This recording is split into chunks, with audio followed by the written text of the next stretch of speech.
Welcome to Freelance Sucks. Here we discuss the dark side of freelance and about which nobody usually talks out loud.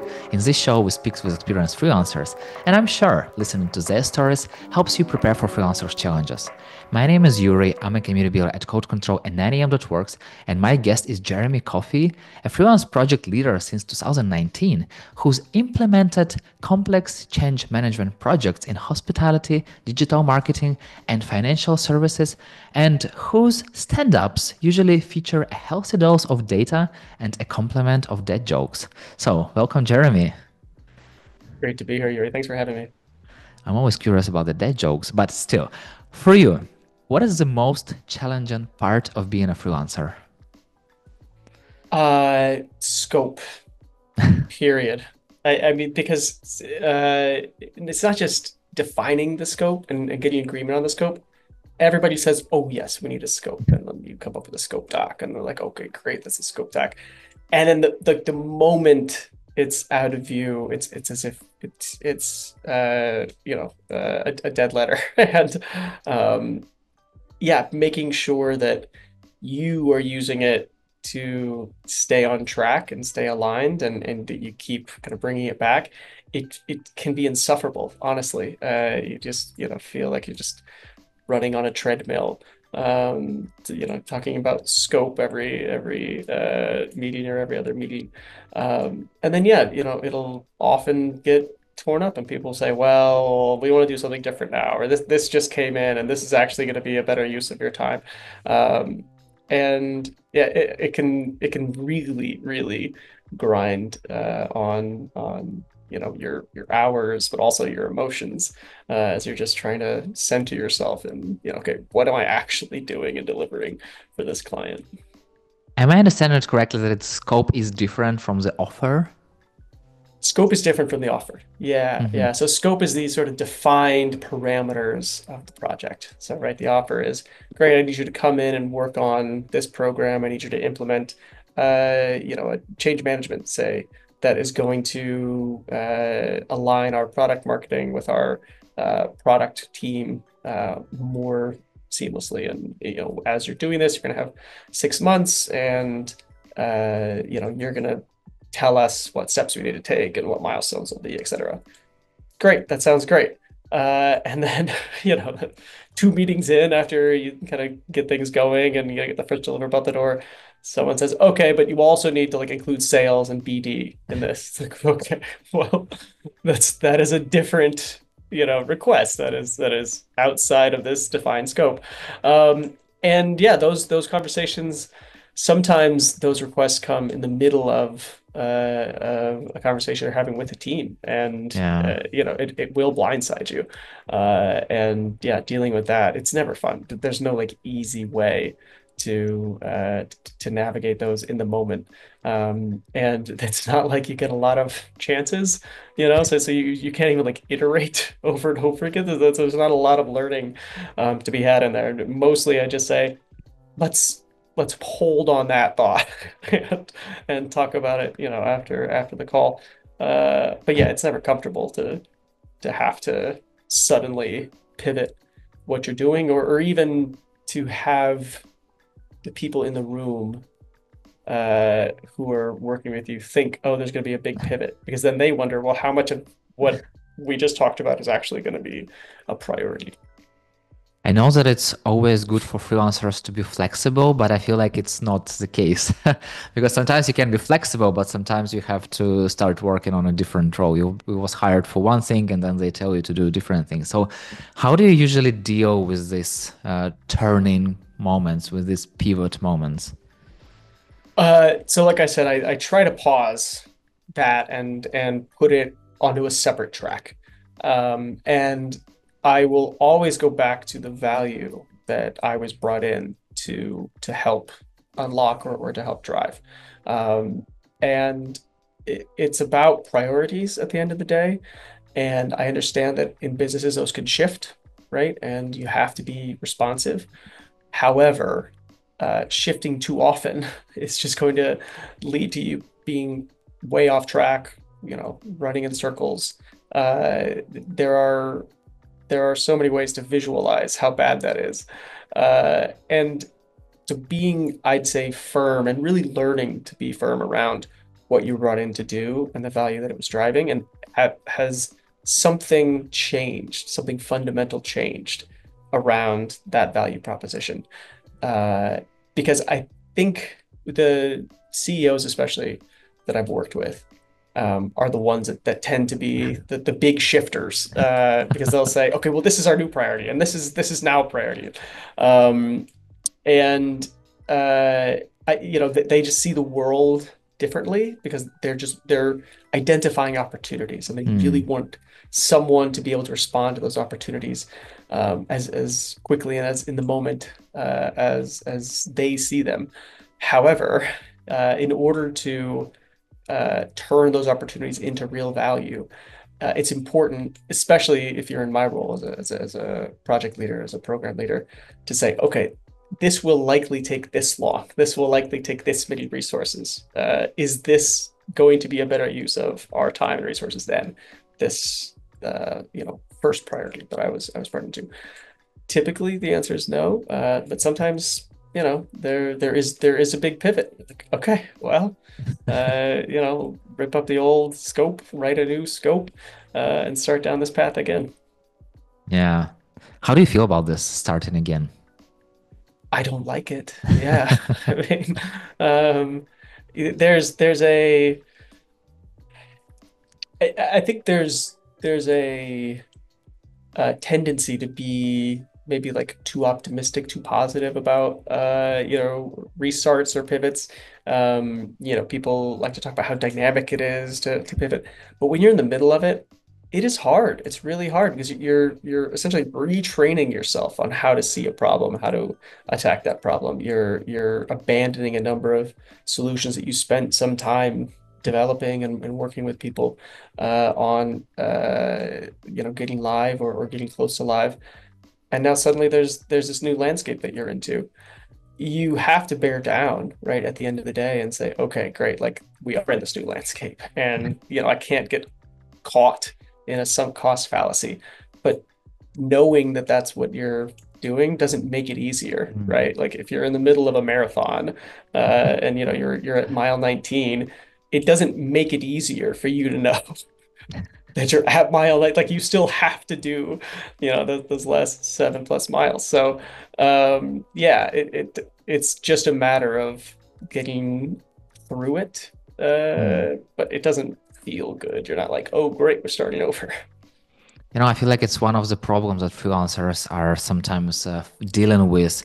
And I was myself for a long time thought that if you chose one track, you just have to keep to this track till the very end. And then I learned like, yeah, no, you can pivot. But then I also learned that you can't pivot every hour. But sometimes freelancer work with clients who really want to pivot like every hour. It's like a nightmare. So I totally get it. And still, I'm curious for you as a freelancer, what is the most time consuming thing you must deal with except for professional part itself? Interesting. So outside of like the client work, I am not great at tracking my hours. So in terms of like what were billable hours for what project, I will have to like go in and go into my diary, go into my calendar and like reconstruct that. And it always feels like I am just like moving through quicksand. I absolutely despise the amount of time that it takes me to do that. And I have tried so many things. Like sometimes I'll put in the diary, like I was doing this for 4 hours for this project. Okay. But then like I don't put it anywhere. And it seems like a pretty easy systems fix. But yeah, I always have an excuse in the back of my mind, like, well, I need to go and get something done. Like this isn't getting something Mm. done. And then when I have to, stay up late, on Friday or at the end of the month, totting all those hours up, I think, yeah, this is not good. I could do better. If I was my own client, I wouldn't be satisfied right now. It's so fun. I recently had a conversation with some kind of a client, and they made in their role it was written like freelancer role, and I was like, no, okay, it's interesting. And then we have a conversation, everything is great, and then the final question like, what is your like free time? I'm like, yeah, I have the free times I stated when I applied.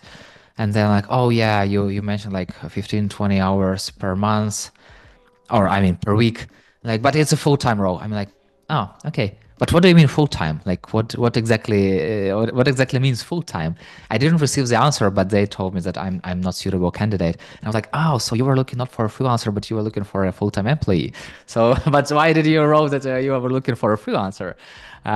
It was crazy. But I also always telling the clients that I hate billing by hours because if there is something that I will just do, sit and do and finish like in 5 hours, good. But if we are working like for months together, Yeah. I can spend much more time in the beginning and not bill you for that.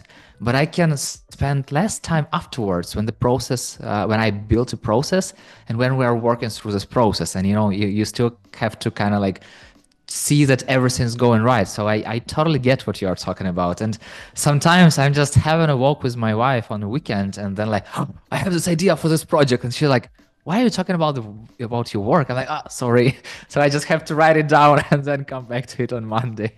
Yeah, yeah. I mean, the weekend is a good time to I think unpack mentally. Unfortunately, sometimes what you're unpacking is like solutions to problems that came up during the week. And you're like, oh, this just feels like an extension of my work week. I'm coming up with things that will help me my next work week. So there's, it's not all bad.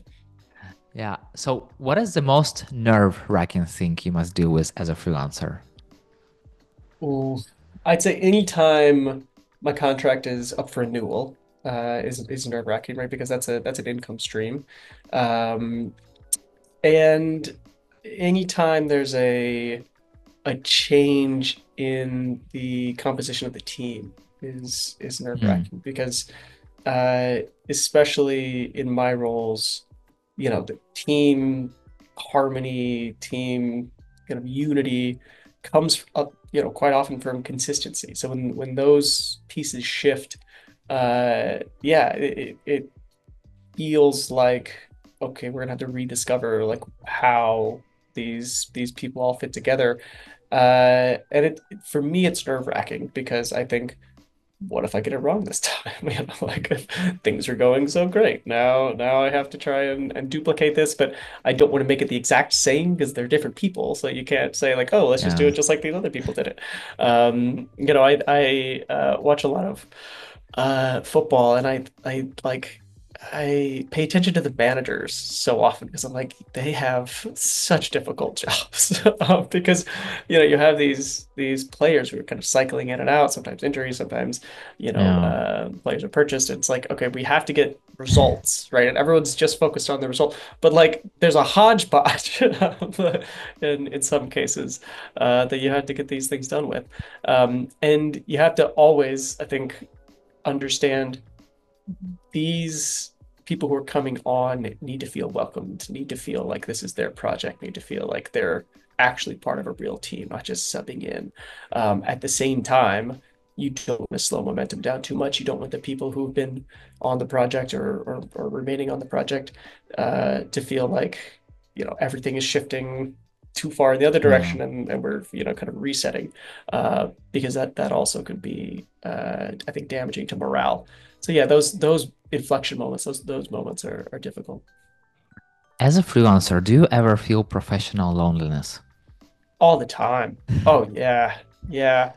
And this is part of I think a larger conversation, but I started freelancing just before, like freelancing in sort of these tech project management, program management roles, just before the pandemic hit. Hmm. And so like 6, 7 months in to freelancing, suddenly I'm in lockdown, and Yeah. it's me sometimes in like shoe closets, like literal shoe closets, taking calls, um, uh, and trying to connect with people, learning how to connect with people in a totally different way. And I realized so much of what I was accustomed to in terms of communication really relied on being in the same space as someone and kind of understanding their gestures, their uh, their enthusiasm, the sort of clues that they give you when you're in the room with them. That's totally different than if you're on a Zoom call. And also Yeah. understanding how I come across on Zoom calls differently than I do in person. So that took years, honestly, of learning. And I am overjoyed when I do get to kind of spend some time in the same place as people. But that's not most of my professional day, and it hasn't been for 5 years now. Yeah, that's sorry, not sorry, but that's how freelancing is. So you That's have to right. always find something to do for that. But yeah, I feel pretty much the same way. So I totally get what you're talking about. And I'm curious, if your friend wanted to become a freelancer, what are top three things you'd advise them to consider before doing it? Um, I like, you know, I'd probably tell them to take like a self-care week or something. Like, just make sure this isn't a decision that they're making out of panic or frustration. Um, so, yeah, the first thing would be just like really think deeply about Yeah, this commitment, because even if you're doing it as as part of a side hustle, like I have been for so many years, uh, it will drain some of your energy. It will take some of your focus away from other things. It will introduce stress that you don't anticipate, right? Like when you sign up and you're all bullish and okay, you're going to be a change maker and you will need to do it for 10 20 hours a month, great. And then you get in the middle of it and it is a slog like any other. So yeah, definitely, I think be honest with yourself about what you're getting into. And then number two, I would say, uh, so the question is, what would you do like before? So I would say talk to as many freelancers as you can before. That so don't yeah, go in it just thinking like, well, other people do it, I'll give it a shot. That's a little bit like yeah, trying to fly a plane for first time, no instructions. Um, because yeah, other people's experiences, uh, they won't be one to one with yours, but they will certainly give you a map of the landscape of what it's like to be a freelancer, because you will always be on the outside. yeah. You will always be external. The victories won't be yours. They'll be the teams, and you'll have helped facilitate those. And if something does go wrong, you're an easy person to lay that at the feet of right away. And you just have to be prepared for that. And talking to people who've gone through that is helpful. And it lets you know there's a community out there that you can access, that you can kind of share your frustrations with, but also that you can share your victories with and really be excited about. Um, and then third, I mean, the third one would be practical. It's a get some certifications under your belt. Just make sure that you have something other than other people's references and other people's words Mhm. about your professional know-how, um, that speak to some of your skills, and that's it. Because at the end of the day, it's a skills market that you're entering, and you need something Yeah. that demonstrates those. I wish to have the sky as a limit, but time is the limit. So the final question. If you were starting freelancing today, what is one thing you would have done differently? Interesting. Today is such an interesting moment to be starting as a freelancer. Um, I would have taken a course on building AI agents so that Hmm. I could have a suite, like a team of my own, kind of in-house, that I could task with certain things. Um, that's something that I'm working on kind of on the side and like experimenting with and trying to catch up on, which I don't have a ton of free time, so it's really just like in the in between spaces or things that I know I can kind of experiment with, where I have a little bit more scope to experiment with. But yeah, if I was starting from scratch, I'd think, okay, like as a kind of individual organization, what are the skill sets that I need to hone, and how can I build agents to help me do that? When you told me about AI agents, it reminded me this Despicable Me and Gru and his minions. So basically, you can create with AI so much more minions, and even though they are not that smart, but they're powerful all together, and they can really, really make your life easier. So I, That's right. I totally understand it. And yeah, Jeremy, thank you so much for sharing your experience and for having such an open conversation. Of course. Yeah, thanks for having me. It's been wonderful. And thank you so much for listening. If you like the show, hit the like button, 5 stars, and share it with your friend. That's it. We're done. See you in the next episode.